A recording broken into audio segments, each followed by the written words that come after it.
session started.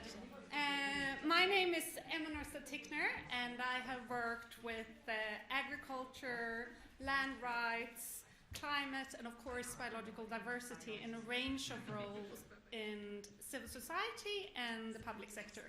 Now I am a consultant and I am the moderator for this session. I'm very delighted to be here. Before we start off, I'll just give you a short outline to today's session and content, and then I will present such an expert and knowledgeable panel. So this session will depart from the biodiversity negotiations, also known as COP15, that were held 1 year ago in December 2022. This conference was the largest high-level meeting in quite a while on biodiversity, and the main outcome of this conference was the coming Montreal Framework, also called the Global Biodiversity Framework, the GBF. This framework defines 4 overarching global goals and 23 targets, and they are all to be achieved by 2030. The implementation and achievement of this framework is crucial. Biodiversity is the combination of ecosystems, societies, and genetic variation on our planet, and it is being lost at an alarming rate. Scientists speak of a 6th mass extinction, warning that up to 1 million species out of an estimated 8 million worldwide are threatened with extinction, many within decades. Today, we will be discussing the challenges and opportunities of achieving the GBF 1 year after COP15.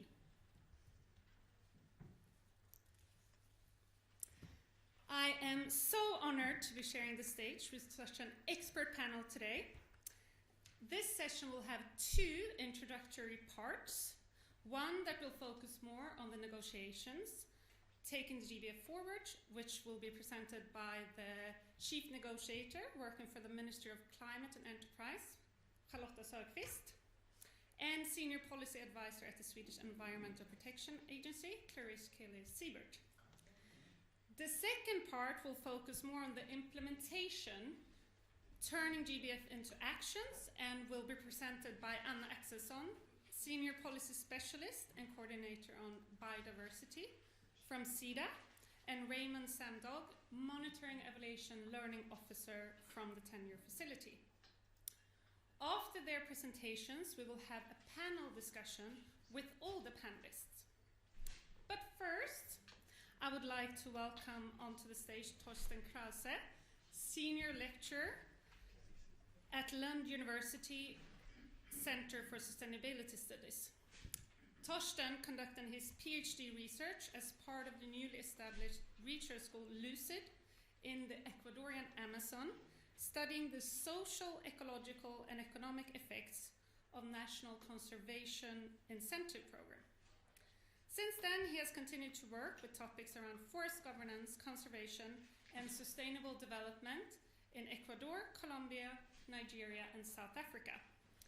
Torsten will be presenting us with a brief global and Colombian outlook to these interlinked themes and the need to holistically address biodiversity conservation, climate mitigation adaptation, and the role of indigenous peoples and local communities.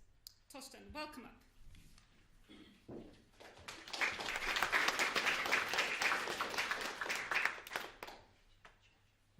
It's nice to see everybody. Thank you for listening to me. It's an afternoon, it's already dark outside, but I hope you're awake, despite this sugar bomb that we just had in the fika.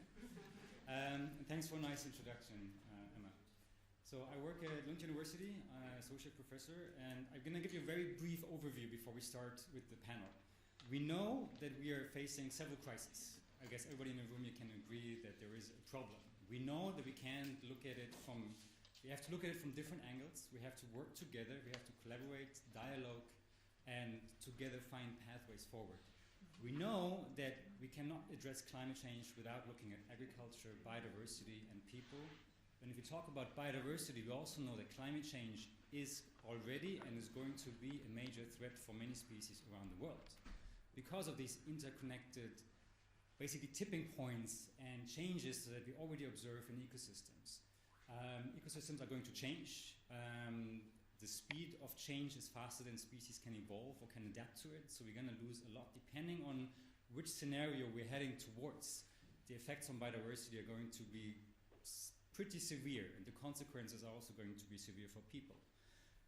I guess you've seen these pictures this summer. This is happened in the Amazon. There was a drought. It was a really big drought, much bigger than usual, had tremendous effects on the ecosystem, on species, and on people, who are depending on the rivers, on the water, on the fish for basically feeding themselves. And the problem is global. It's climate change, it's connected with the El Nino, and it's connected with other things, but it's also quite local. This is part of the train that Elizabeth was talking about. That's the agricultural industry, John Deere, outside of Santarém, who's trying to sell their huge machineries to farmers who are going to establish soy fields.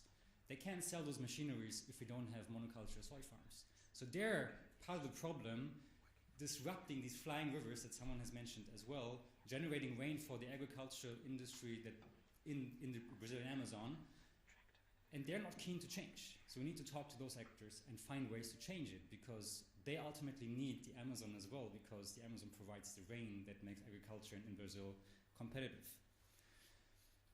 While we are facing the climate crisis, biodiversity crisis, we are coming up with solutions that give us a pathway towards green technology, green growth, energy transition, but by doing this, we're also creating sacrifice zones.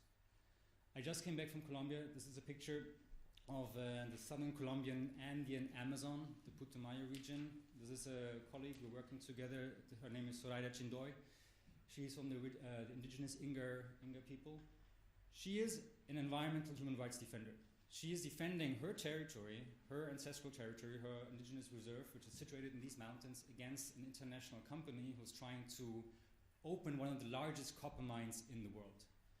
Copper is a crucial mineral that we need to have for the energy transition. If you want to have electric cars, if you want to basically transition away from fossil fuels to something else, we need copper. Where does it come from? It comes from areas like this one. Highly biodiverse, covered with natural forests. These are going to be sacrificed if we want to have an energy transition that benefits us globally, but we need to be aware of these linkages, because it's happening right there. And they're defending their lands, their livelihoods against this. So there is already like these coupled things that are happening. Climate change, biodiversity, indigenous rights, who decides over whose land is going to be affected. I work in Colombia a lot, and I have a project right now where we're looking into environmental human rights defenders like Soraya. And if you're working in this context, you can't escape the violence, the impact, the decisions that are being made at the CBD and climate change COP in Sweden are having on people over there. The chains are quite complex, and we listened this morning to the new regulations, but there is a huge amount of violence associated to development projects like this one. They're often invisible. They only become visible when people like Fanor, who got killed 3 days ago or 5 days ago in Puerto Asís in the Putumayo, when they actually are being threatened and assassinated because of that. People who are defending their lives, their territories, their communities against other types of interests, illegal groups, armed groups, big companies who are trying to profit from opening up a mine like this one. Colombia is one of the most dangerous countries in the world when it comes to environmental human rights defenders. You're actually risking your life trying to speak out. And people like Soraya over there is also risking her life for trying to speak out against these injustices. So we already see the connections: biodiversity, climate change, injustices, indigenous peoples and territories. Now, Sweden is an important country. We listened to this morning to the European regulation on deforestation. Now, I'm speculating why Sweden is not actually saying so much about the deforestation regulation, because when you look into Swedish forest policies, I guess many of you know this, the picture is not very good. Sweden actually has a higher rate of natural forest loss than countries in the Amazon have. A colleague of mine at Lund University just published a paper last year, and they're looking into actually making an inventory of old growth forests in Sweden. And it's quite amazing how fast Sweden is losing its last old growth forests. Now, they're not going to put this on the large, into the public news, but this is happening. And we need to be aware of this. And Sweden also has sacrifice zones, like the ones in the Putumayo. If you go to the north of Sweden, you will find similar struggles that you find in Colombia, that you find in Peru, in Ecuador, and many parts of the world. So these crises are interconnected, and we cannot separate climate change from biodiversity and from people and people's livelihoods. That's all I had to say for now. Thank you.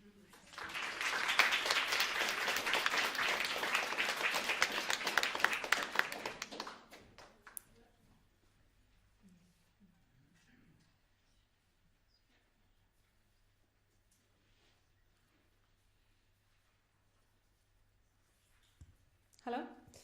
Thank you, Torsten, so much for your presentation. Very insightful in such few minutes. When you look at the environmental defenders and seeing that they're being killed and how large economic interest there is behind, how can we offer some hope? How could we resolve this problem? We're going to talk here today about the goals that are set up for biodiversity. But if the defenders of lands and biodiversity are already being killed, what do we need to do to make sure to reverse this trend, in your opinion, and from your perspective of Colombia? Well, I guess first of all, it's a very important but complicated question. There are legal agreements. It's a Latin American context. We have the Escazú Agreement. I don't know if you've heard about the Escazú Agreement, which is supposed to protect, amongst others, protect environmental human rights defenders.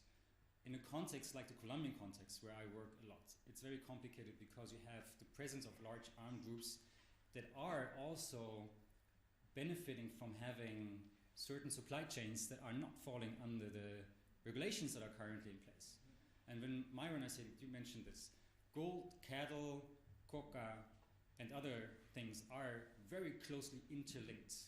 So you often find the same actors working across these supply chains and benefiting from what's happening. And governing those is very difficult. I work with gold mining, just one example.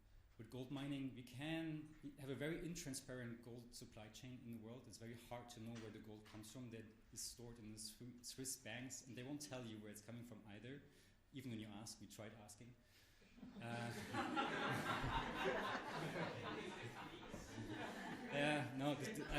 The Swiss are a particular breed. So ultimately, it's about norms. When we do consume certain things, and gold is a particular example here, we need to ask ourselves, what's the point? Basically, it comes down to it. Gold is very intransparent. It's never green or sustainable, and it has huge consequences on the ground. So in the end, it's about norms. And then we have to basically trace back to what happens in places like this one, or in the Brazilian Amazon, or anywhere else in the world. There's many examples, unfortunately. How can we protect those people? And knowing about it and showing pictures and trying to help people defending their right to decide about what's been done to their lands is a first important step. But it goes much deeper. We need, I think it was said this morning as well, we need a really transformative solutions to this that would affect all of us, I guess, in questioning current structures. Thank you, Torsten, for answering that difficult question. And thank you for your presentation. We're looking forward to hearing more from you in the panel. You can sit here if you would like.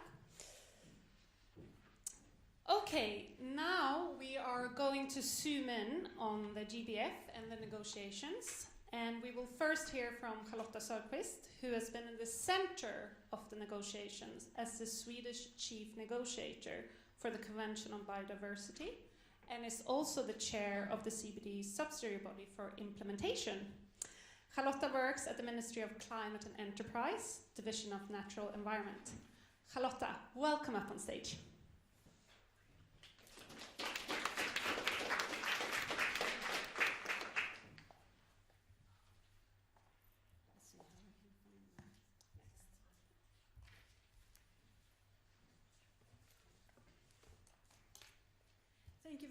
Thank you very much, Emma, and thank you very much. Good afternoon, all colleagues. It's becoming darker and darker outside, but I'm still happy to see all the snow is lighting up a little. I hope it continue like that. I enjoy winter. Anyway, I'm here, as I said, my name is Charlotta Sörqvist. I work at the Swedish Ministry of Climate and Enterprise as chief negotiator. I have actually been the chair of SBI for 5 years, but just recently in October I was released because now a new chair has been elected. but I have been in this position for quite a long time, so I've really been involved in the negotiations. And today I will I've been asked just to give a brief presentation about what happened 1 year ago in Montreal and just give some outlook. And well, we have already heard, I know also you heard a lot of presentation this morning about, we all know the background. The broad message and challenge are clear. Biodiversity deteriorating, and we need to stop and reverse biodiversity loss. And that was the whole background and work based on science that all negotiation is based on. We had a 4-year process with long negotiations, but also interaction with all different actors. So when we finally came to Montreal last December, and we could decide upon this Global Biodiversity Framework, it was just a final work, final agreement based on a long, long process. Just a very brief little background. It was somebody who, well, there, I think all of you know about this, that we have a lot of free Rio conventions. One of them are the UN Convention on Biodiversity. We have 3 main objectives: the conservation of biodiversity, and also the sustainable use, and the fair and equitable sharing of benefit arising for utilization of genetic resources. This is a framework convention, so many of the decisions is very over. We need to have to go more details with COP decisions to make action happen, and we all the parties, 196, need to do its part, because the framework decisions, they are very overarching. But in this framework, when they took the decisions,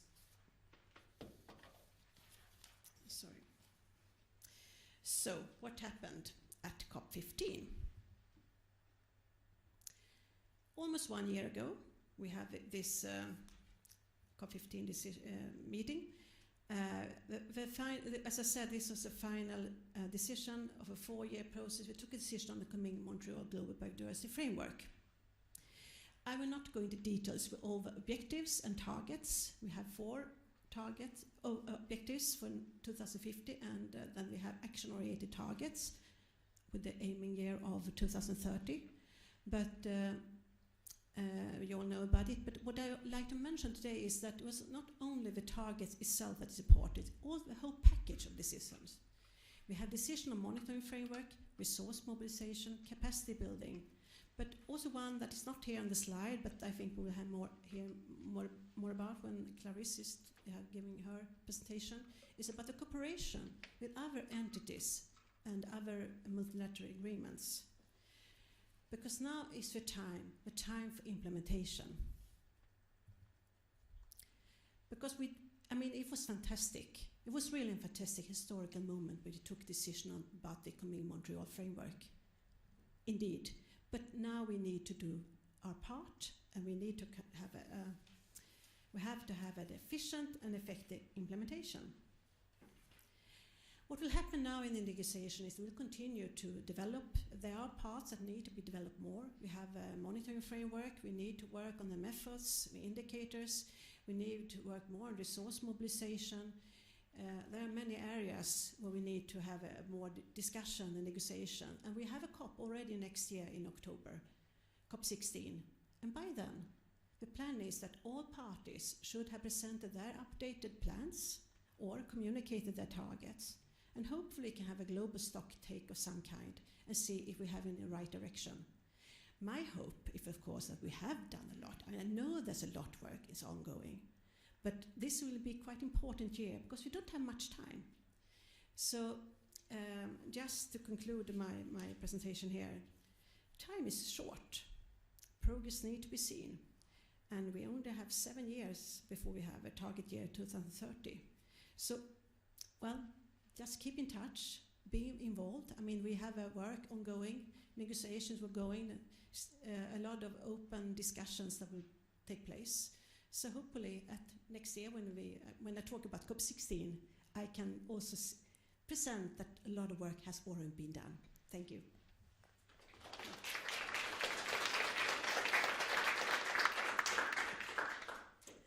Thank you so much, Charlotta. So exciting to hear from someone who was really at the center of negotiations.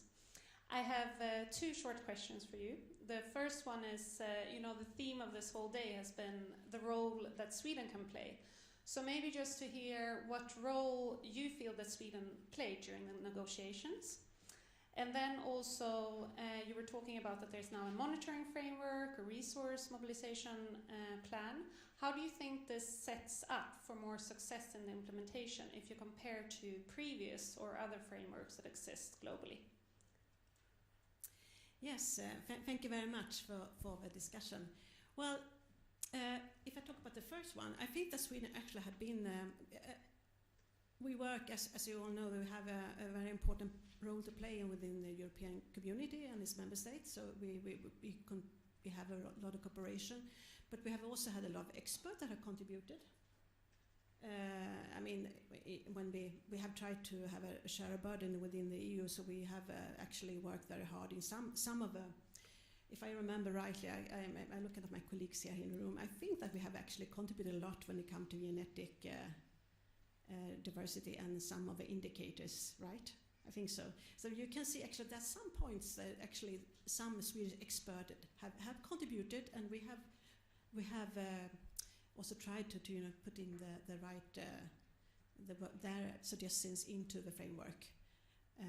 But also, I think another way we actually have been very active is that, I have had the position as chair of SPI. Clarisse will speak, she will have now the co-chair of the burn process, and other.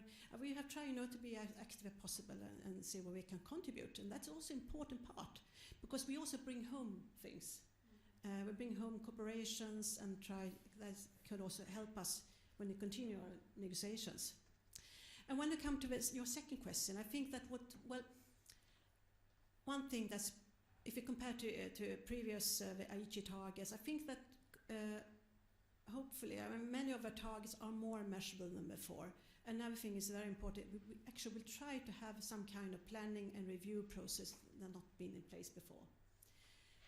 Now, we have to see what will happen with the review process, because we have not seen yet when the parties will present the targets and so on, but there have not been that kind of process before, and that's nothing new.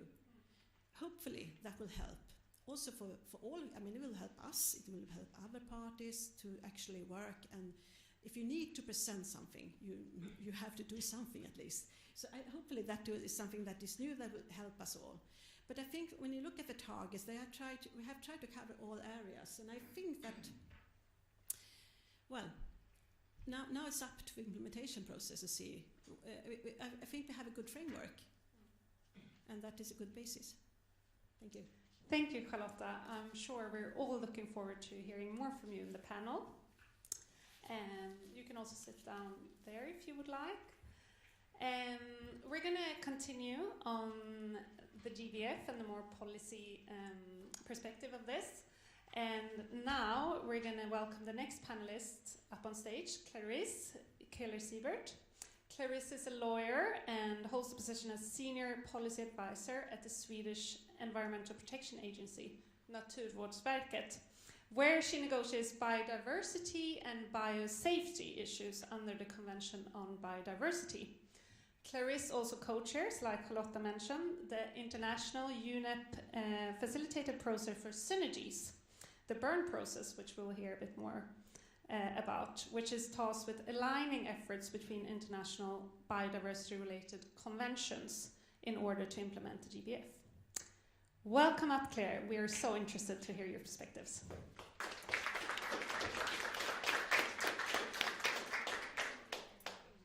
Thank you, Emma. Is it just to go forward? There we go. So for something about this, I've had the absolute pleasure of negotiating this GBF that we're talking about together with Charlotta and Anna, and I see others in the room. And I actually cut Malta at the back out of this picture. I feel a little bit guilty about that, seeing him there. Oh. If I keep going, do I get my slide? I'll start talking, and if my slide comes, it'll show up. So Charlotta has talked about the birth of this Global Biodiversity Framework that is now soon celebrating its first birthday. And I wanted to use my few minutes to talk about implementation at the international level and eventually try to come back to this red thread of Sweden's role. First, some comments on the GBF itself. It operates sort of with the same logic as Agenda 2030 and the SDGs in that it's not a framework just for the Convention on Biodiversity. It's thought to be a sort of all of society global approach. If we're going to achieve it, it requires input and actions and understanding from everybody.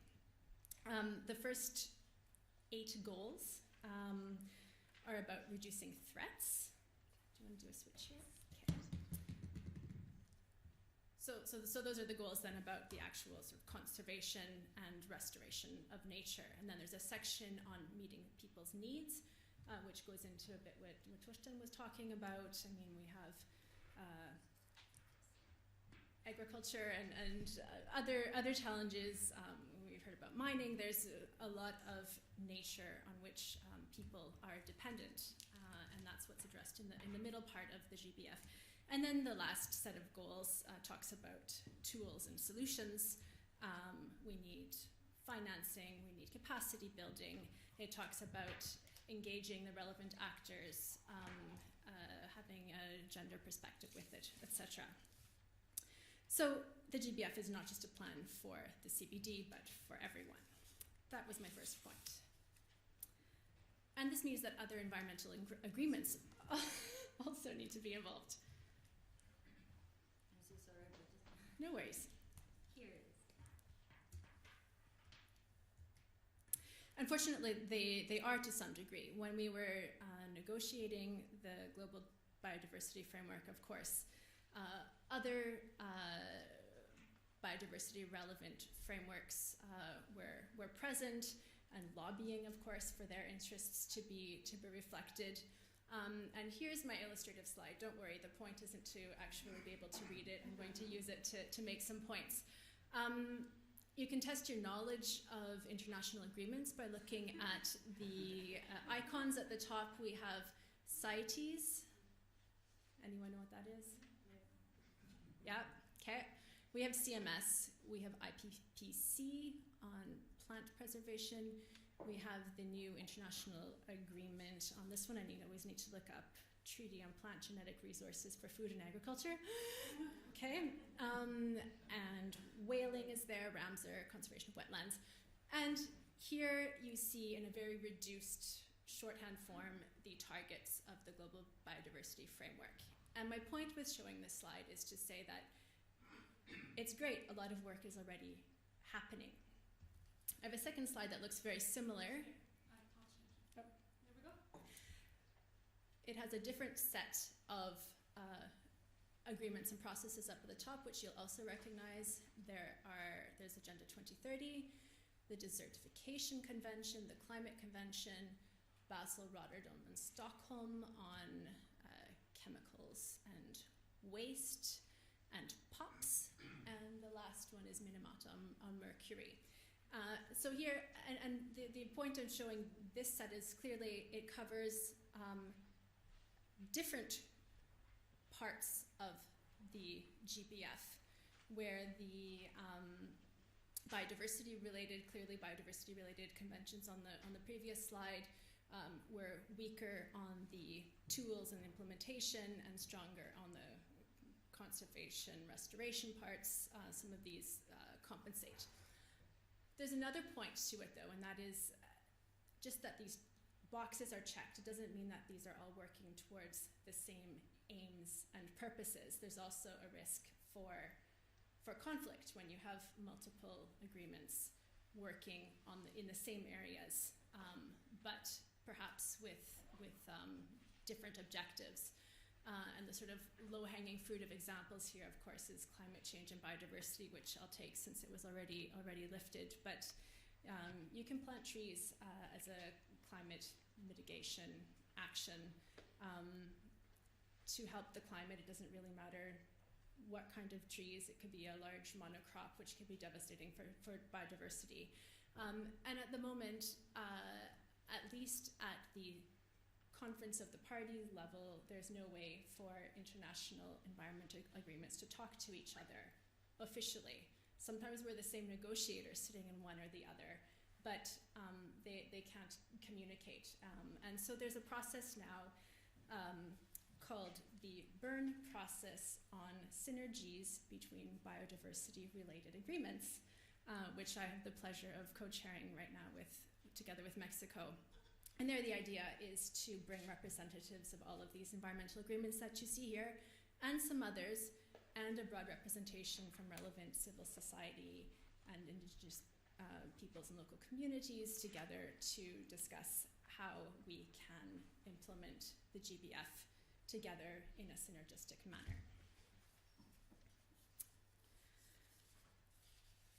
And I said I wanted to come back to the red thread, which is Sweden's role.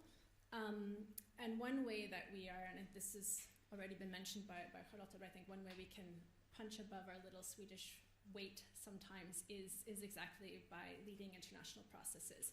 We can do a lot of really good things at home. We can also do some not so good things at home, particularly in the forestry sector. But we're often quite good at process, and that's an export. And Sweden also is often seen as an honest broker, in part through a lot of the work we do through CETA. We have broad connections around the world, and that allows us to do quite a lot of things that just operating at the national level we wouldn't be able to achieve.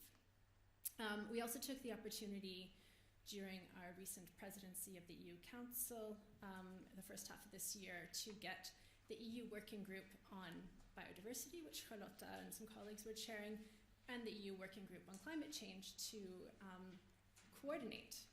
It sounds like something that one would expect, particularly at an EU level, to happen automatically.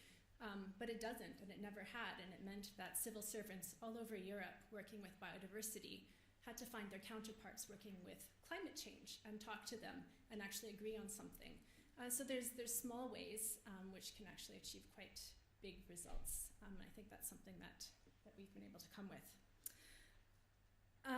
Which also for me illustrates that international agreements like the GBF have a value beyond sort of the ink on the page. There's often a critique, particularly from individuals and organizations working on the ground, the environmental rights defenders, that, oh, we've spent 4 years moving commas around on a page, what does it achieve?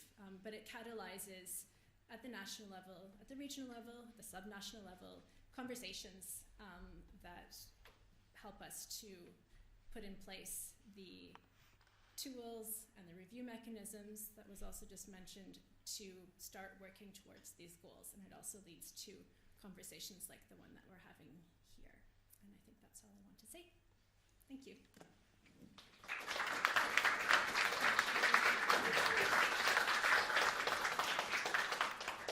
That was such a warm round of applause. Thank you, Clarisse. So I'm going to just follow up on the last bit that you were talking about. So we know that the SDGs are not really in line to be achieved as planned. And also the previous biodiversity targets, the HE targets, were not achieved. So now we have this new framework and we see the synergies. How do we make sure that this time around we actually achieve all those commas and all those words that are in the framework? What's your view? Well, I can't agree that we'll achieve them, but we have something in place as part of the package that Charlotta showed, that it wasn't just the GBF that was negotiated, but also some other decisions. And one of them is an implementation framework, which is at present half-baked. The idea is to have headline indicators and indicators for each of the overarching goals and most of these 23 targets. The Swedish expert is sitting right there, so we can talk to him later if you want. It wasn't clear. The push was, of course, to have this framework to ensure that there would be implementation. It wasn't clear that we would get it.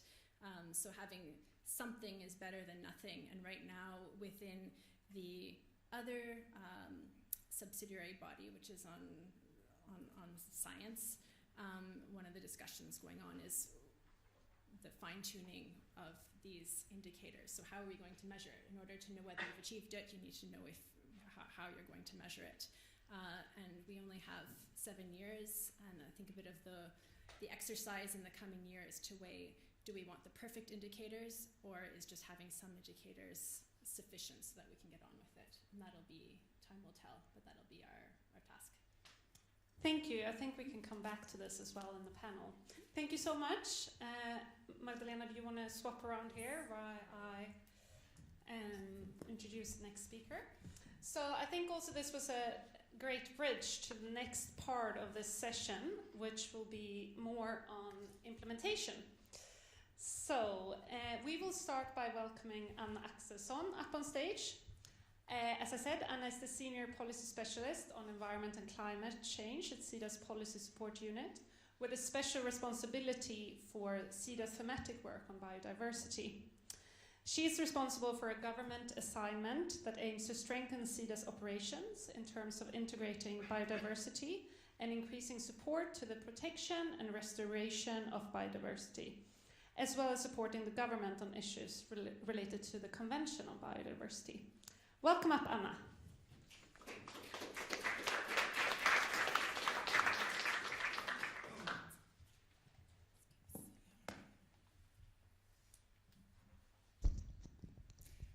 Thank you, Emma, and thank you to Focali for the invitation to come here and talk about SIDA's work on biodiversity and its relation to the CBD and the GBF, of course. As SIDA, I will be speaking for a few minutes now about from the main overarching questions. How can Sweden contribute to what role can Sweden play in addressing these issues that we are talking about today. So my first part will be a little bit looking back and looking at the status quo. What have we done? What are we doing in the field of biodiversity? And my second part will be about looking a bit forward. What can we do? What are the things that lie before us and challenges that we need to look into further? Biodiversity is an area that SIDA has worked on for quite a long time, I would say, as long as the convention has been here, since '92. But of course it's become more and more of an important part of the work as it's also become higher and higher on the political agenda. And for SIDA, of course the rationale to work on biodiversity is the role it plays for people's livelihoods. And although all of us are dependent on biodiversity, people living in poverty are even more so, as they rely on local resources and on safe and equitable access to resources and so on. And as you saw on Clarisse's slide just now, there's this great overlap with Agenda 2030 and the SDGs, and the great interrelation between these frameworks. So that's our rationale. We are a donor, a funder, and compared to the baseline year of 2010, it's a baseline that was set under the CBD to increase funding to biodiversity. We have increased funding since then by 256%. And in 2022, SIDA's funding for biodiversity came up to just above 2 billion Swedish kronor. And when we follow up on the support of biodiversity, we don't do it based on the targets under the GBF. They are quite new. We don't have a framework for that, but we follow up based on the Rio markers, which are linked to the objectives of the CBD, the Convention on Biodiversity, which are then again reflected in the current framework. This is how we know what support, the amount of support that we are providing to biodiversity. But we also follow up on what kind of sectors that the support is fall under, based on sector codes that are developed by the OECD DAC. And what we see then is that most of the support, about 50% to biodiversity from SIDA, goes to what is then classified as environmental governance. So strengthening institutions, revising policy legislation, increasing capacity for administration and so on. And that is followed by support to biodiversity in agriculture, forestry and fishery sectors, and to research. And some of that is support that has protection and sustainable use of biodiversity as a main objective, and sometimes it's a part of the objective of the contribution, which is very common in the field of agriculture, for example, where we'll always have objectives linked to livelihoods, to increased incomes as the main objective, but where biodiversity, through the methods promoted, also comes into play. And we see that out of all the funding provided today, about a third goes to activities in African countries, or Africa as a region, and another third goes to global projects, and then the last third is spread out over different regions and countries. Looking forward then at what we can do, or maybe should do, to increase our support to the implementation of the GBF, I see there are three main fronts for us to work on from 2024 onwards. Not that this is new, it's ongoing, but it's something areas where we need to ramp up and maybe become a little bit stronger. The first one being to further explore how we can work to clarify the synergies and possible trade-offs between support to climate measures and to biodiversity. Torsten, for example, here talked about the close interconnectedness between these issues, and it's something that we already see in our support, that there is a lot of overlap. We see, for example, that almost 90% of the support to biodiversity also contributes to objectives on climate, particularly on climate adaptation. But going forward, we need to become even, let's say, better at explaining how we are addressing these synergies and trade-offs. That's the first one. The second one is to become even better at contributing to mobilization of other finance for biodiversity protection and sustainable use of private finance. We work today with the guarantee instrument to de-risk investments in geographical areas and different fields that otherwise tend to not attract a lot of private investment. And one example of a very soon, probably forthcoming such guarantee for biodiversity is a guarantee to the Inter-American Development Bank for lending in the Amazon region to promote the bioeconomy and the inclusion and lending to small and medium scale entrepreneurs to support a bioeconomy in the Amazon. A memorandum of understanding has just been signed, and we're just doing the last part to come to an agreement on that. That's the second one. The third one is to continue our dialogue with other actors, to bring all important actors on board and into the same track. This was something that was mentioned before, the role of multilateral banks, for example, large investors. So we need to sharpen and focus our strategic dialogue with these different actors to ensure that we work in the same direction to address the linkages between climate change and biodiversity and implementing the Global Biodiversity Framework. I think I'll stop there. Thank you, Anna.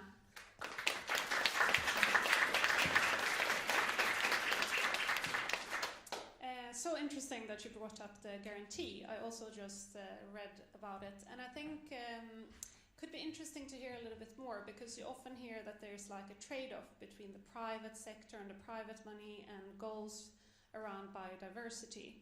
I know that SIDA has worked with guarantees for quite a long time. Like, what are the positive ways that guarantees can contribute to biological diversity, for example, in the Amazon region? What do you see that like this guarantee could actually do to help? Could you give some example that's a bit more concrete for us to understand how this positive synergy with the private sector could look like? Yeah, it's I mean, the point of the guarantee instruments, as I said, it's to try to steer investments in a sustainable direction, and also to include, to make financing available to actors that may not have as easy access to finance as others. And in the case of this upcoming guarantee to the IDB, which is aimed at the Amazon, the general idea is to make finance available to more small-scale and medium-scale actors. We've heard other people here talking today about how economic activities in the Amazon is dominated by very, very large-scale actors. And I think what we have also talked about, the possibility that lies there, we have a lot of other collaborations in the region with civil society organizations, with organizations that promote livelihood diversification, etc. And how can we connect such actors and initiatives that come out of those supports to the lending possibilities that come out of the IDB now having the possibility to lend to activities they would otherwise have considered too risky. That's so interesting, so it can diminish some of the risk. Would be nice to come back to that as well. Thank you, Anna, and we look forward to hearing more from you in the panel. Now we are going to welcome up the last presenter before we move on to the panel. And I think the bridge here from what Anna was talking about, the local perspective, is a very good one, because now we're going to hear from Raymond Samdal. Raymond is the Monitoring, Evaluation and Learning Manager at the Tenure Facility. The Tenure Facility is a financing mechanism, the first of its sort, focusing on securing land and forest rights for indigenous peoples and local communities. Raymond has a PhD from the Norwegian University of Life Sciences, and his research focus on the impacts of conservation and development interventions on local people's rights, access to forests, local participation and benefit sharing in the Congo Basin region. We are very keen to hear from you, Raymond. The floor is yours.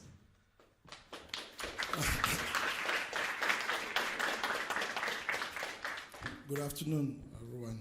I've been the last speaker. We'll just add on what my colleagues have already talked. And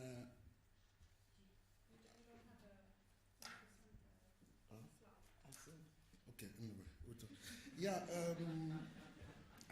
I just wanted to take us to, we've talked a lot about the Amazon.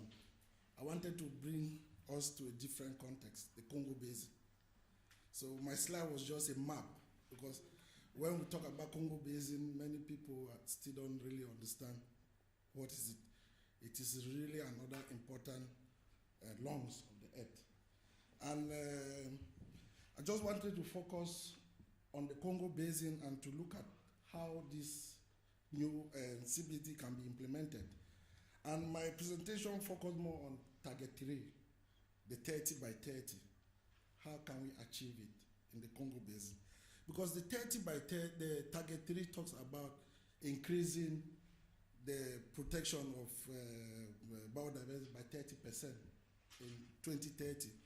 And we already have protected areas, huge protected areas.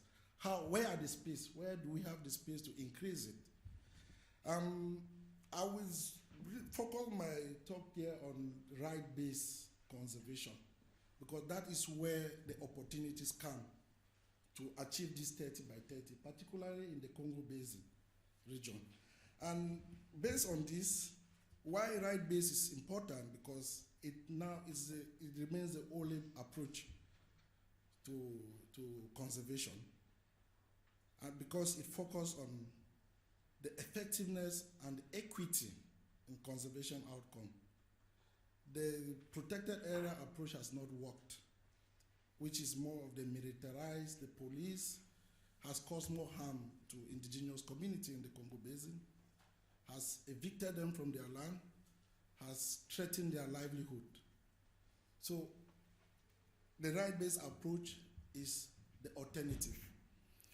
Based on this, the tenure facilities, part of the strategy in the Congo Basin is how do we promote right-based conservation in our investment. And under this context, we organized in September the first ever learning forum in the region to talk about right and conservation in Kinshasa in September. This forum brought 200 participants from Cameroon, DRC, Republic of Congo, and Gabon to share experience of what has worked in conservation and what has not worked. And I will present here just 6 key learning which are concrete action to promote right-based conservation and achieving the 30 by 30 target. The first from the learning forum was recognition of indigenous people's stewardship to land and forests. This is really crucial, and particularly through community forest legislation. In DRC has taken a very advanced and progressive step in recognizing community forestry with an area of up to 50,000 hectares. And already we have about 3 million hectares that has been secured so far. And within this community forest space, community are already protecting huge part of that forest through their land use forest management plan. These areas are areas that are really important to be counted as OECM. I don't know how many people knows about OECM. Yeah, yeah. OECM is the other effective conservation measures. This is one of the innovation in this the framework, and it's part of the innovation to achieve the 30 by 30. And the community forests in DRC provide that opportunity. But guess what? There's no yet institutional framework on how to recognize OECM, how to count for OECM. IUCN is leading that work. We are yet to see what is going to come out from that. The second key learning was the respect of the right of indigenous people.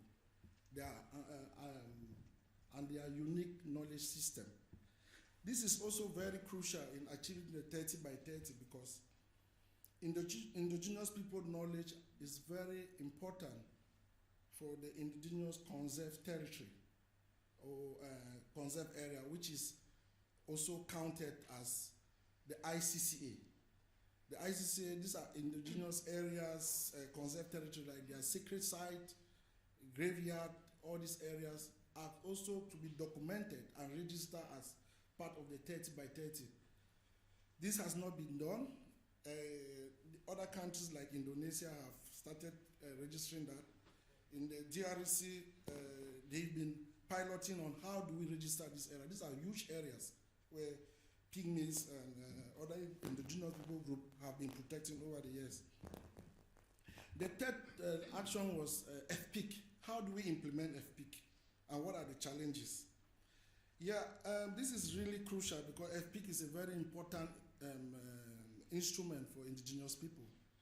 But what we've seen in the Congo Basin is that most of protected area management and the establishment does not respect this. However, there have been some significant progress with some of the agency in managing protected area, like in DRC, the agency has able to develop their own FP guidelines, and they have applied it or piloted in some of the, especially the Lomami National Park that was established. But these guidelines is a good progress, but there are a lot of shortcomings, especially when, how do you consult indigenous people? The fourth is about inclusive decision making. It is really important here. Why is inclusive decision making important in conservation or protected area management? One of the key elements in inclusive decision making is participatory mapping. In the past, most of the protected areas that were established, community were not involved in the mapping or the gazettement of the park. But there have been a lot of progress with the government now. For example, in Etombwe in Eastern DRC, that was a very good case where there was a strong participatory approach in the delimitation of that park.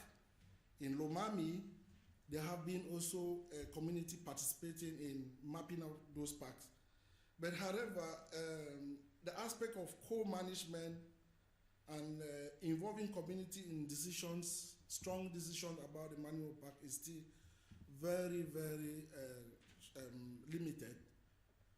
Some progress is being made now in Eastern DRC in Maiko, which the tenure facility is actually supporting now with our partners to help the park authorities for co-management and bringing the right-based approach, where indigenous community will be involved in the delimitation of the park and in the decision on how the park is going to be managed. And then the last element which I want to stress here is community-led conservation. That is a very new initiative that is happening in Congo. And this is very important because it incorporates community traditional practice. What is happening that there are a lot of different initiatives to conserve bonobos and the gorillas, where community themselves, they do it. And some of those initiatives have won the environmental prize. Why is it important? Because communities, like the indigenous people, some of these animals are their totems. They don't eat it. It is a prestige for them to have it, to interact with it. So they use that traditional knowledge to protect these animals, and then they get benefit through ecotourism. It is really important on how the Target 3 can really build on this type of community-led initiative. Yeah. Thank you, Raymond. Thank you so much.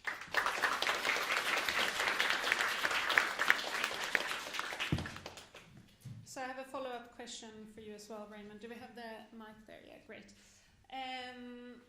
So you're talking a lot about the importance of local perspectives.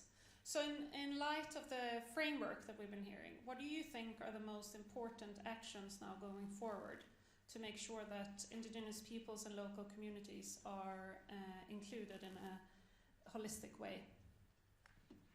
Yeah, and to talk about what is the important step going forward, I will try to link it with what is the role of Sweden in pushing this, because that was an overarching question. I think tenure facility has been a recipient to CEDA funds, and CEDA has a strategic role to play here now, with being part of the CAFI, the Central African Forest Initiative, which is a funding mechanism. And CEDA also has a strategic role to play now in the region, especially in DRC, with a very strong embassy position. The rule here is to target dedicated funds on achieving this target 3, because it is really crucial for indigenous community.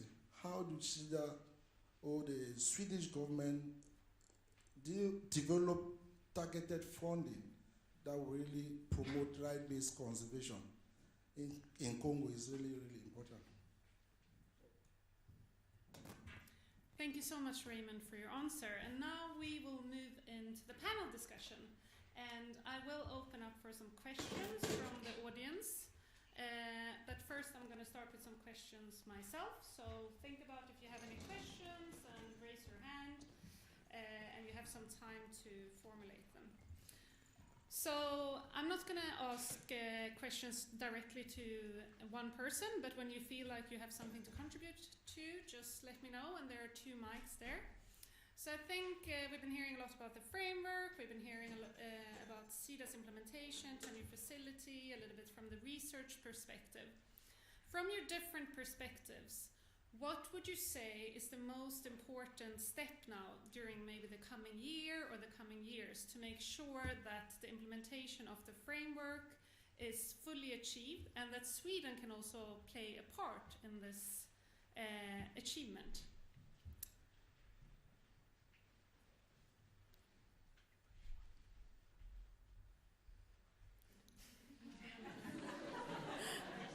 Yes, please, Charlotta. Take the mic. Well, I will break the ice. I'm not sure I will give the best answer, but I will try to give my perspective. I think that even if I, as a negotiator, I see that many things that need to do this coming year, I don't think we should wait and see we have a perfect decisions. We need to start to do our part in all areas, even if we don't have a perfect indicator or whatever. Now we need to discuss. I mean, it's important, of course, to continue our negotiations in many areas where we need to have gaps and we need to have more understanding and maybe also have better guidance. But I also think that it's important not to wait and to wait on the perfect decisions.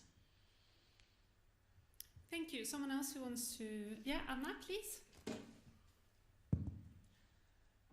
Yeah, maybe not the most important step, but a important step or something to think about, and maybe following up on what Charlotta just said. I think it's important to engage as many actors as possible. One of the decisions that was taken in Montreal last year was the decision on resource mobilization, and it puts a lot of emphasis on domestic resource mobilization, meaning public funding being directed in the right way, and also the role of private investments being invested in sustainable activities and so on. And in the framework we have the target talking about changing harmful subsidies, and all that points to the role of many different actors, I think. And as Clarisse was also talking about, a group of the targets are talking about the role of different actors and tools and solutions that are available. So taking action on that and ensuring that actors in all different sectors and roles are taking action in the same direction, I think. Yeah, Raymond? Yeah, I think first the implementation. The first thing is that there are some innovative components in the framework that need regulatory framework, and some of these national government have not yet developed those.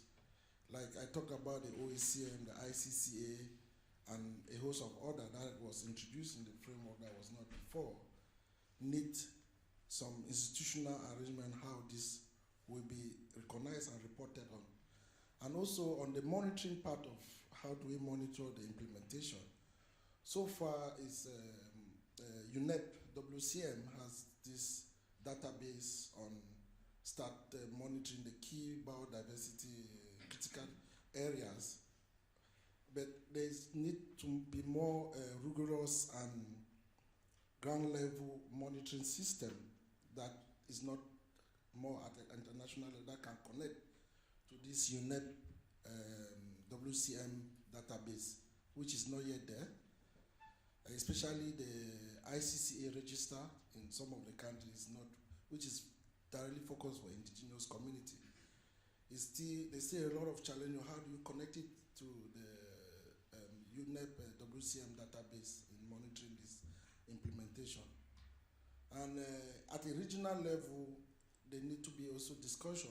For example, in the Congo Basin, you have COMIFACT that is open up for discussion to come out with a regional framework on how to apply this in that region. That is something that needs to be supported by the bilaterals and development partners to see that happen, because we have just 7 years to go. I have the microphone, so I'll just say Go for it. I have my synergies hat on as the co-chair in this global synergies process, but it is really important that we all, within all of our little boxes that we work in, have the instinct of saying, how does my decision affect other global environmental processes, and does it have a positive impact or a negative impact, and how do we ensure that we're all moving in the same direction together? So that's one thing. And these synergies also need to be working with financing of these processes. We've heard over and over again that obviously we can't achieve any of this without sufficient resources, but both the climate change negotiations now in Dubai, also within the Convention on Biodiversity negotiations, are being crippled by this divide between we need more funds, we need a dedicated fund. What we need is to use the funds that we have in the best way possible as well. We need more funds, but we also need to be using them in a synergistic way. And there's a bit of a trust gap there that also needs to be bridged in order for that to happen. I give it on. Yeah, I have the luxury to not represent an authority. I mean, I'm in university, so we are part of the government, but I think as a researcher we can speak a bit more freely. I think, and you mentioned just trust, I mean, in Sweden, the problem with trust is that if you go out and tell other people to do FPIC and inclusive conservation and governance, then we should clean up our act inside our home first.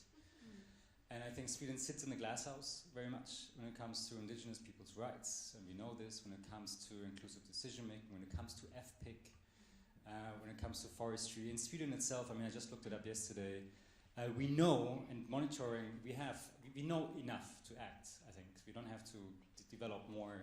I mean, we should, but we know already enough to act. There's 9 species that have, there's evidence that 9 species have gotten extinct in Sweden because of forestry practices. There's probably more. Probably in the hundreds have been regionally extinct because of forestry practices. So now I wonder, while Sweden goes out and says that we should protect forests in the Amazon or in DRC, can we not first start in protecting the old growth forest in Sweden? Is it that hard? Because I think money, I mean, it's an economic decision, yes, but I think Sweden, if all countries can afford to pass these laws, once we do that, then we can go out and say like, okay, we should support others to do the same thing. But I think if you're not able to do it ourselves, then I think it's very hard to have that trust to tell others what to do better. Yeah, it was a small effort. Thank you, Torsten. I think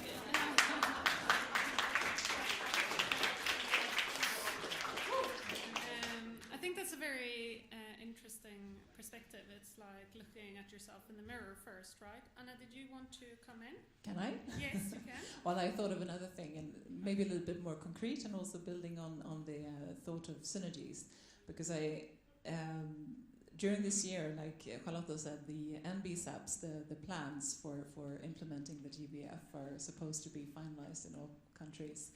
And ideally, I would like to see there also to be a coordination with the development and implementation of NDCs and NAPs, the mitigation and adaptation plans. And that is something that we are also looking at. How can we, through our country strategies, support in the countries where we have collaboration? That's a very important point, I think, Anna, to make sure that there are national targets in place as well that the countries have to achieve. So we've been talking a lot about like how we get buy-in from different actors, and Torsten brought up a little bit the Swedish perspective. This might sound a little bit like a philosophical question, but I've been reading a bit of research lately on how us in the Western world feel a bit disconnected from nature and how we don't see ourselves as part of the ecosystem. But you know that us humans are also, of course, part of the ecosystem. So I'm thinking, what do you think is needed to make sure that like there's a buy-in from society and different actors? Is there a way that maybe a research organization such as Focali could also help to illustrate our codependency on ecosystems and biodiversity? And could that be a way to actually drive change a bit more from within?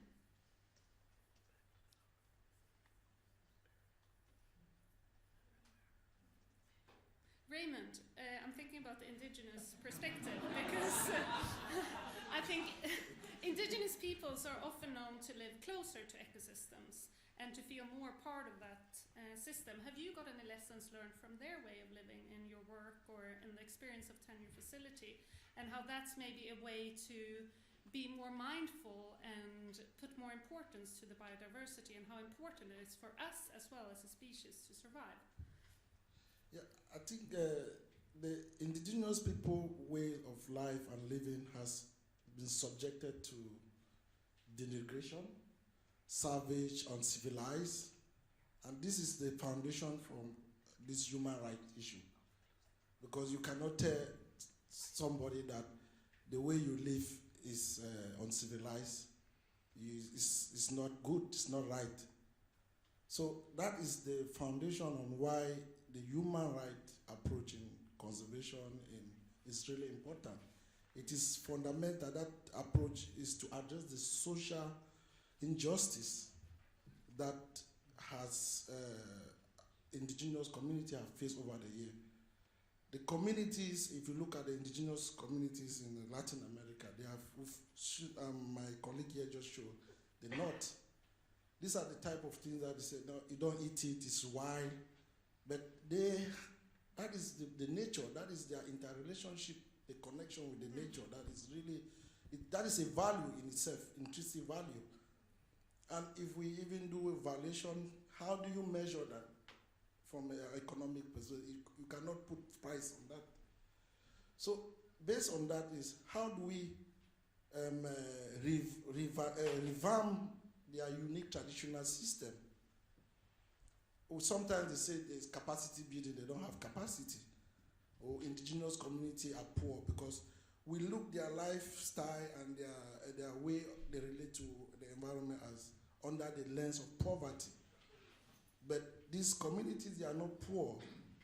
It's just, unfortunately, they are not used to cash-based economy. They have different economic system, how they manage their society, which is not based on monetary terms. So we take different systems and try to impose it to their system, and then you erode the whole interrelation and connectivity within with them and the nature. So I think the first question to ask ourselves is, how do we learn from indigenous people to conserve nature? What can indigenous people contribute? And this is a whole discussion that has come up to the UN trip, their right to self-determination, their right of FPIC. But even all these instruments has been passed, are they being applied? Tosin just showed us indigenous territory in Colombia. These are territories that are facing threat, powerful actors, mining companies, killing on indigenous people. The right defenders are indigenous people, are not people from the city. So how do we learn from them? How do we integrate them intentionally in decision making about resource right and management? That is the fundamental question. Thank you. So I know that in the COP, indigenous peoples were more, there was a more participative approach. And I also know that the framework includes more mention of indigenous peoples and local communities. Could maybe Charlotta or Clarisse tell us a bit more about the positive aspects of including this in the framework and in the texts? Well, I can start. I mean, it's quite important that IPLCs are quite important for the convention. Is part. I mean, we do have an article in the convention. I think many of you know about 8J and 10C that are. You talk about the valuable contribution of the indigenous people and local communities for biodiversity, and I think that when you look at the targets, we have a quite close. Discussion with the representatives of IPLC to make sure that the perspective is included in many of the targets. You mentioned target 3 about conservation, quite important, of course. I mean, that is one of the most important ones, maybe.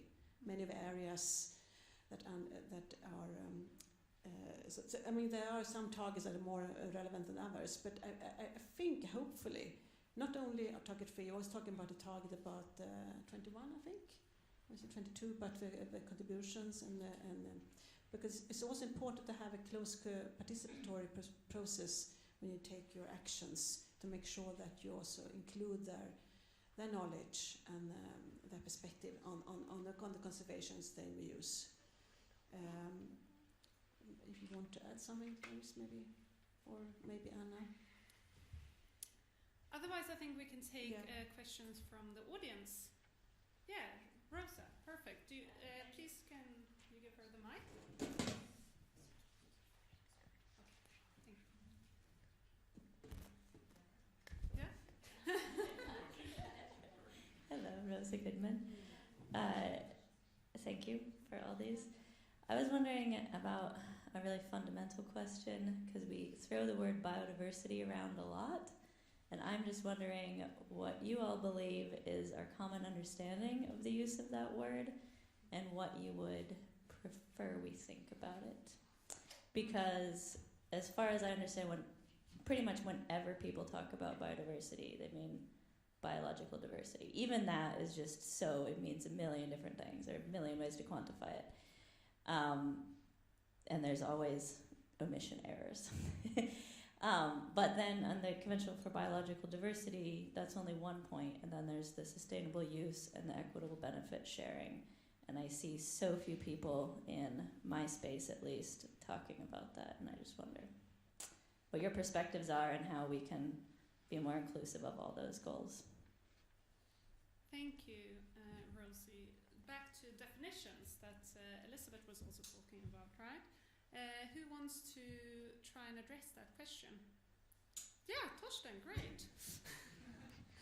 That's a really good point. I mean, I try to avoid to use conservation, because conservation has a connotation for many people that means like we don't touch. And I work with hunters in the Amazon, and it's about their respectful, sustainable, controlled use of resources, which is wild fauna, which is a wild food, which is something that we can actually use from the forest without cutting it down and putting a cow on it or a soy. And when it comes to biological diversity, I refer to biocultural diversity, or in Brazil they use the term social biodiversity a lot, which means, and it shows much more the intricate relationship between people and biodiversity and us being part of it, and we are co-constituting each other in a way, which I think is important to remember. It's not something out there, but it's we're part of it, we're constituted, we plant acai. Acai is one of the most planted trees in the entire Amazon basin for probably thousands of years, and it's there because people put it there. And so we have to remember that this is really important. That's super interesting, linking up a little bit to this reconnect to the biosphere for people as well, maybe make the definition a bit more inclusive. Yeah, did someone else want to give a go on that question? Yeah, I hope I understood the question right. I mean, the definition of biodiversity, I think, as a word, the diversity of genes, species, ecosystems, etc. But I think you're also asking about what do we include in the concept in terms of practical work. And I mean, for us as a development cooperation agency, it's, as I mentioned, it's of course the role that biodiversity plays for healthy and functional ecosystems, and the services then that ecosystems can provide in terms of providing and supporting livelihoods, serving as protection against shocks. So we include, of course, work on sustainable use, benefits for people, addressing the drivers that are causing loss of biodiversity and destruction of ecosystems. Basically, all the parts that are included in the framework, and which is then based on the goals of the convention. So, I hope that answers the question. I think it's a broad view on what is included in addressing biodiversity. It's very much related to social and economic aspects. Thank you. Any other questions from the audience? Yes, Olle, and then Julia. It's a little bit similar to Rosa's question, but there are so many words in this goal structure that are really difficult to really understand what it actually means. And sometimes you think that the devil is in the details. So one word is the restoration, and what that actually means. Because it could mean, I try to follow that in my normal work, and it means almost everything. So I just wonder how the discussions are going around what it actually means when you are negotiating and dealing with that, the restoration issue. But there are also other words that also could be a question. But I just wonder what about the restoration, because it's so popular for the moment. Who wants to? Yes, yeah. You want to answer that question, or you want to say something else? Okay. So that take the mic, and then the rest of you think about restoration. The definition of biodiversity, as you said, is really important here. I'm looking from. I think we are living in a social ecological system. We cannot separate the nature from people. We've tried that, it doesn't work. And why this is important, if you want to apply it in practical sense, when you talk of traditional conservation, it means that you protect the animals. But what we've seen in the Congo Basin is that those animals, they have very long home ranges. They don't respect boundaries. And they interact with communities. We've seen in Kauzi Biega in East India where these animals, they instead like where humans inhabit.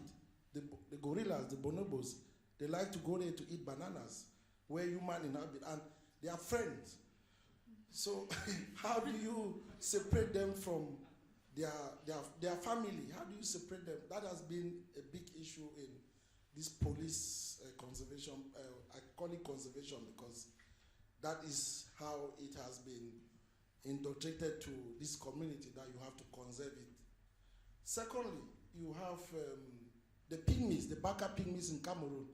They use elephants, the key elephants, to do their rituals, their Jenge festival. But that is their traditional practice. But you have sport huntings, the Europeans come and then they shoot animals and play with it, with guns. And they don't see that, but when a pygmy kill an elephant for the ritual, it becomes a big issue. It's part of their nature, it's part of how they interact with this, the wildlife, the society. But when the Europeans come and do their safari hunting and kill animals, it's not an issue, it's just a game, because they are paying for safari, they are contributing to tax and things like that. So just to apply that in different contexts, how that meaning resonate, what is biodiversity? Yeah. Thank you, Raymond. Clarisse, do you want to give restoration a go? We're just mumbling about restoration here. I think. Target 2, right? Yeah, and one thing to say is how do we measure it? I mean, on the one hand, a lot gets left to national decisions at national level. So every country can, in some ways, decide for itself what to prioritize, how much to restore, and what restoration to what point. I think we're just looking also that there's no headline indicator at present for the restoration goal. Correct me if I'm wrong. No, that's correct. So it means that we don't know what or how we're measuring this at this point. So that's a bit of an open question. And it links a little bit also to definition of biodiversity, definition of restoration.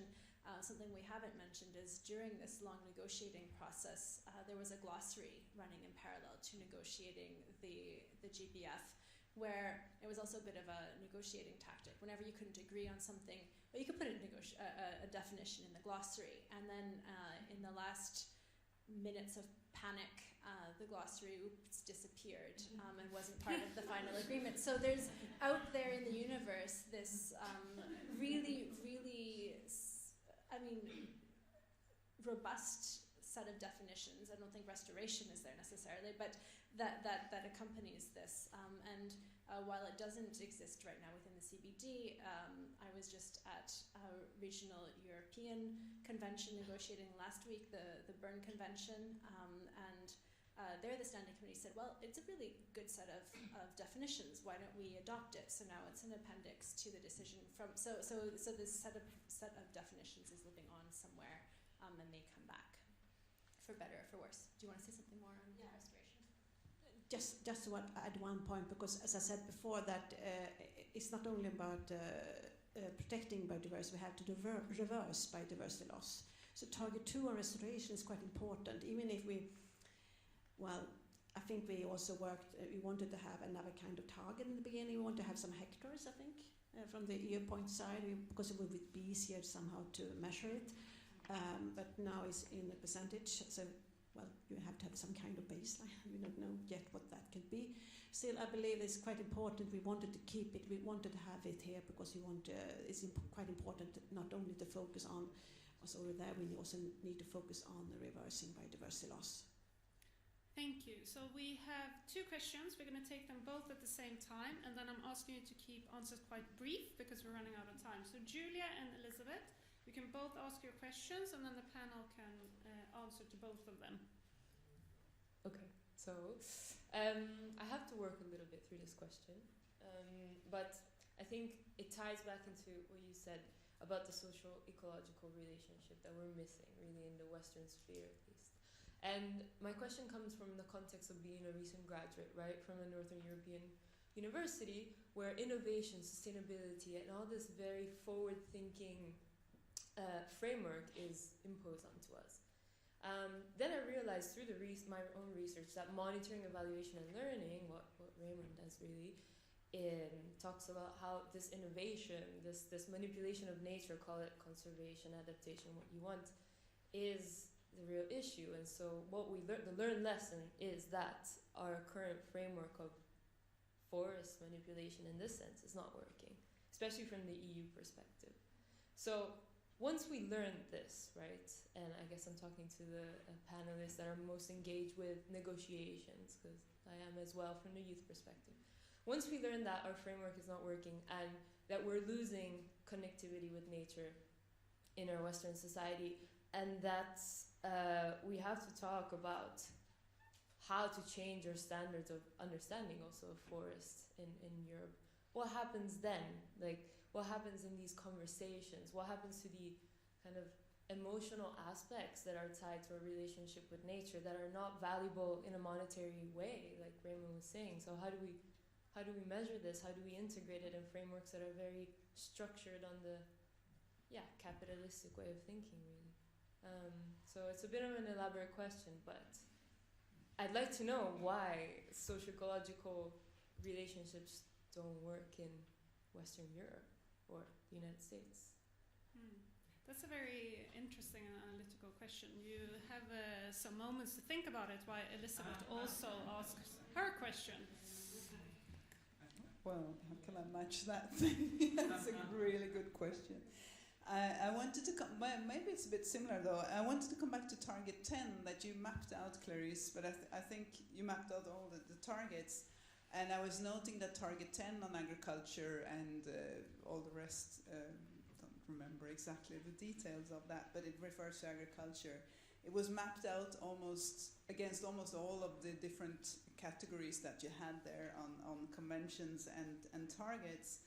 And I just wanted to have your reflection on whether that's good or bad, because I'm thinking it's good, it's there, and the people really recognize agriculture and the role of agriculture, speaking now from the food security perspective as well. But on the other hand, we also know there's a risk of double counting, and then people don't know which of these columns to put things and activities. I just wanted to hear your reflection on that, whether is it good or bad to appear in many of those columns or not, and why or why not? Thank you. Good question. I was also thinking about that. Okay, 2 interesting questions, and then we wrap up. And it feels like they were directed a little bit more to Clarisse and Charlotta. Anyone who wants to start off? I'm thinking I can start with the chart, because charts are square and maybe easier.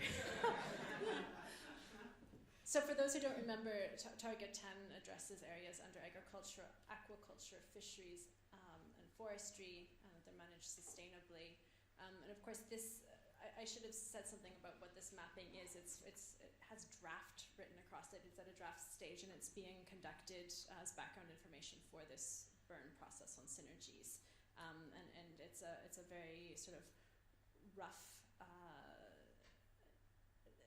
estimate at this point, looking only at, do these conventions address these issues? So, like I was trying to say, it's not necessarily measuring the quality or quantity of what is being addressed.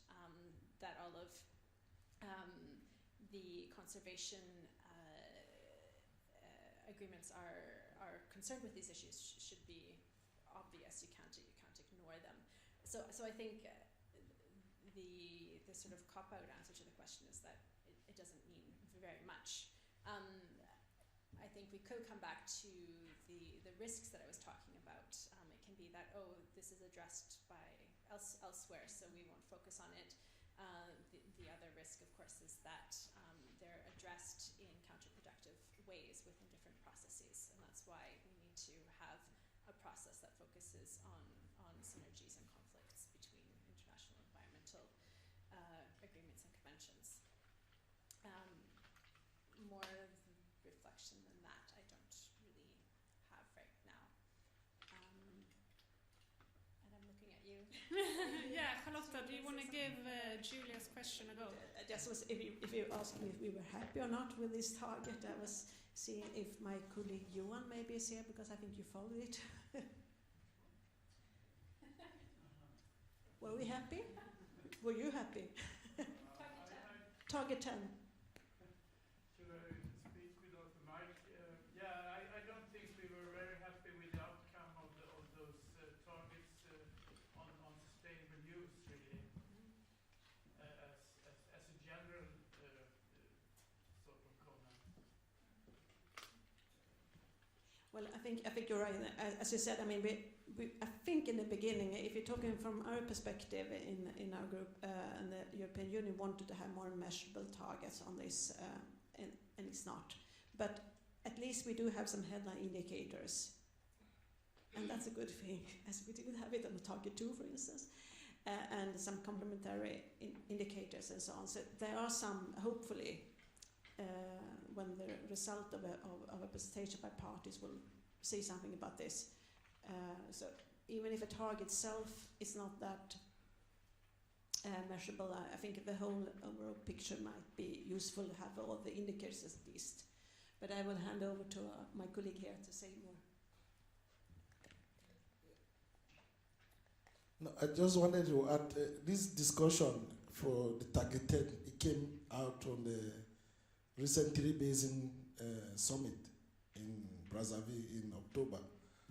And one of the outcomes, how can they link this target 10 under target 2, where in a way that agricultural practices that promote conservation can go under OECM. They can be credited at OECM, and the farmers can get those credits, especially agroecological system that enrich different species, the in situ conservation. But it's still early discussion where IUCN, who is leading, developing this, how to measure this OECM and to report of them, what they will come out with it. But that discussion came out, which is really important. Yeah. Your question, I think, if I want to answer your question from my own personal view, I think the best framework to use to address socio-ecological issues is the human right. I'm not saying because I'm working from a human rights organization, but I'm saying that because the human rights framework or approach has two very important components that I said before: effectiveness and equity. Within the equity is really important here, because in equity, in the human rights, there are 3 dimensions you can measure. You have the recognition aspect, you have the procedure, and the distribution. Some of this mainstream neoclassic economic framework doesn't really have that. And within, if you look at equity, is more about social justice, fairness, and recognition. Do the different right holders, stakeholders, are they being recognized? Procedure, do they participate in decision making? And then the distribution is how the benefit sharing. It's not only based on cost benefit, do they really have a stake? Yeah, so I think that is a very good framework we could use. But we can discuss that in private. Okay, thank you, and thank you for this session. I really take with me that we have a very robust an ambitious framework with a lot of potential for following up, for monitoring, for finance, for gathering finance for this, but that we still have to ensure that we really get the implementation going and that we engage different parts of society. I also take with me that Sweden can play a role in leading processes and bringing forward research and other different evidence, but also that maybe they have a little bit of a bakläxa, as you would say in Swedish, to look at their own policies and their own practices linked to biodiversity and forestry. And I really want to thank everyone in the panel for bringing forward the framework perspective, SIDA's perspective, the indigenous perspective, and it's been my honor and privilege to moderate this session. Thank you so much.